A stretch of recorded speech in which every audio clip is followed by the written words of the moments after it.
मीठे मीठे केक तो आपने बहुत खाए होंगे। आज नमकीन केक खाकर देखिए। लेकिन ये कोई अनहेल्दी कार्ब से भरा हुआ साधारण केक नहीं है, बल्कि ये आपके लिए एक कंप्लीट बैलेंस डाइट वाला होल मील केक है। बेहद टेस्टी होने के साथ साथ न्यूट्रिशियस और फुलफिलिंग भी है। आप अगर इसे सुबह नाश्ते में लेते हैं तो आपकी एक बैलेंस डाइट की जरूरतें इसी से पूरी हो जाएंगी। और घर में हमेशा से मौजूद बेहद सिंपल वाले इंग्रेडिएंट से ये नमकीन केक इतनी जल्दी बनता है कि आप इसे पहले से बिना किसी प्लान के भी बना सकते हैं। कितना परफेक्ट, जालीदार और स्पंजी बना है ये तो आप देख ही रहे हैं। तो अगर कम टाइम में 1 पॉट मील बनाना हो तो ये नमकीन केक बिल्कुल बेस्ट ऑप्शन है। बस 1 कप सूजी लीजिए, इसके साथ 1 ही कप बेसन लीजिए, इसमें थोड़े से बारीक कटे हुए अदरक और लहसुन मिलाइए। ये ग्रेटेड बीटरूट है, जो कि एक्चुअली ग्रेटेड नहीं है, क्योंकि इससे हाथ बिल्कुल लाल हो जाते हैं। तो मैंने इसके छोटे छोटे पीसेस काटकर मिक्सर में बिना पानी के ही थोड़ी देर के लिए चला दिया, तो ये बिल्कुल बारीक हो गया है। इसी के साथ ग्रेट किया हुआ गाजर, थोड़ी सी बारीक कटी हुई प्याज और शिमला मिर्च या अपनी पसंद की कोई और भी सब्जियां थोड़ी थोड़ी आप इसमें डाल सकते हैं। अब ये वही बीटरूट क्रश करने वाला जार है। इसमें मैंने बिल्कुल बाद की बची हुई दही, जिसमें पानी ही पानी होता है, दही के थक्के नहीं होते लेकिन दही के सारे गुण मौजूद होते हैं, उसे डालकर एक बार चर्न कर लिया है, तो इसीलिए ये पिंक दिखाई दे रहा है। ये 1 कप भर के मैंने इस मिक्सचर में डाल दिया है और अब इसे अच्छी तरह मिक्स कर लेंगे।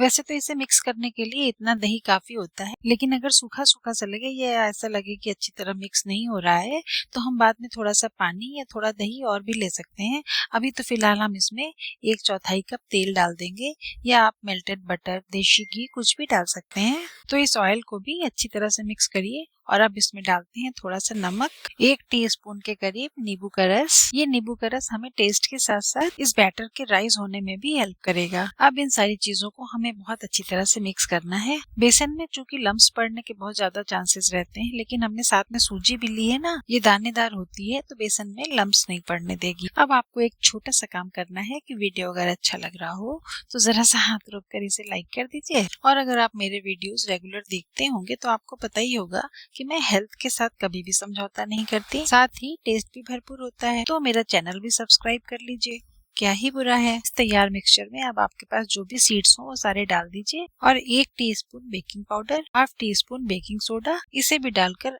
फाइनली अच्छी तरह से मिक्स कर लीजिए। अच्छा, मैं अक्सर आपसे कहती हूँ कि बेकिंग पाउडर और बेकिंग सोडा को छन्नी के ऊपर रखकर डाला करिए, ताकि इसमें जो गुठलियां वगैरह हो वो टूट जाएं। लेकिन आज मुझसे ही गलती हो गई, मैंने भूल से बैटर में डायरेक्ट बेकिंग पाउडर डाल दिया और आप देख ही रहे हैं कि इसमें कितनी गुठलियां थी। लेकिन तुरंत ही मेरा ध्यान चला गया तो मैंने उसे हाथ से लेकर तोड़ दिया। अगर वो अंदर चली जाती या मैंने देखा ना होता तो वो सारे के सारे केक को फिर स्पॉइल कर देती। सब कुछ मिलाने के बाद बैटर मुझे थोड़ा सूखा सूखा सा लग रहा था, तो मैंने इसमें थोड़ा सा वो दही वाला पानी और डाला है और अब ये बिल्कुल परफेक्ट कंसिस्टेंसी पे आ गया है। ये ऑयल लगाया हुआ ब्रेड का मोल्ड मैंने पहले से ही तैयार करके रखा हुआ था, क्योंकि बेकिंग पाउडर और बेकिंग सोडा डालने के बाद आपको बैटर को बहुत देर तक नहीं रखना है। इसके रिएक्शन से जो गैसेस बनती हैं फिर वो इवेपोरेट हो जाएंगे। मोल्ड में ऑयल लगाकर पहले से ही तैयार रखिए, सारे बैटर को उसमें ट्रांसफर कीजिए और ऊपर से एक बार फिर sesame seed, flax seed, chia seed, pumpkin seed, sunflower seeds, यानी कि जो भी एडिबल बीज आपके पास हो वो सब उसमें डाल दीजिए।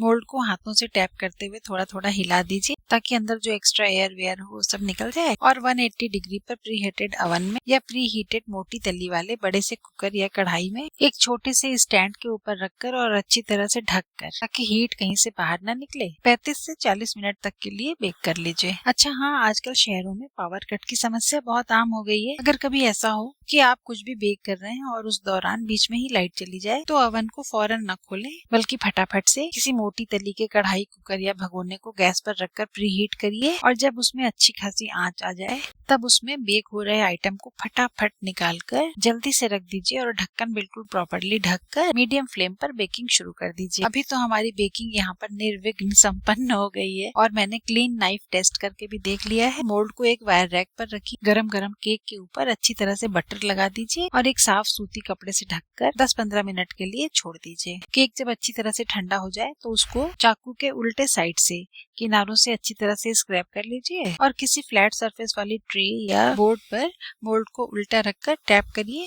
ये बहुत आसानी से डिमोल्ड हो जाएगा। अच्छा, इसीलिए कभी कभी मोल्ड में ऑयल लगाने के बाद उस पर एक बटर पेपर की लाइन कर देना भी अच्छा रहता है, उससे डिमोल्डिंग में बड़ी आसानी हो जाती है। चलिए, ये केक भी बड़ी आसानी से एक बार में ही डिमोल्ड हो गया और आप देख ही रहे हैं कि ये कितना स्पंजी तैयार हुआ है, जबकि हमने इसमें कोई यीस्ट वगैरह नहीं डाली है, ना ही बहुत देर तक राइज होने के लिए छोड़ा है। मैं आपको काट कर दिखाती हूँ कितना अच्छा इसके अंदर स्पंज आया है, बिल्कुल परफेक्ट जालीदार। खाने से पहले देखने में ही मजा आ जाता है। हाँ, एक बात और है जो कि मैं अपने हर वीडियोस में आपको बताती हूँ लेकिन खुद कभी नहीं फॉलो करती, वो ये कि आप जब भी कभी केक या ब्रेड बनाएं तो पहले उसको बहुत अच्छी तरह से ठंडा हो जाने दें, तभी उस पर चाकू लगाएं, वरना यही होगा जो अभी हुआ है। ब्रेड या केक के किनारे चिकनाई से नहीं कटेंगे, बहुत चूरा नीचे गिरेगा। टेस्ट में तो खैर कोई बदलाव नहीं आएगा, लेकिन उसको मैनेज करना आपके लिए मुश्किल हो जाएगा। लेकिन मेरे ऊपर कोई कर्ज है कि मैं कभी भी केक या ब्रेड बनाने के बाद वेट कर ही नहीं पाती हूँ। अच्छा खासा गर्म होते हुए ही इसे काटना शुरू कर देती हूँ और नतीजा आपके सामने है। केक के किनारे बिल्कुल भी अच्छे नहीं लग रहे हैं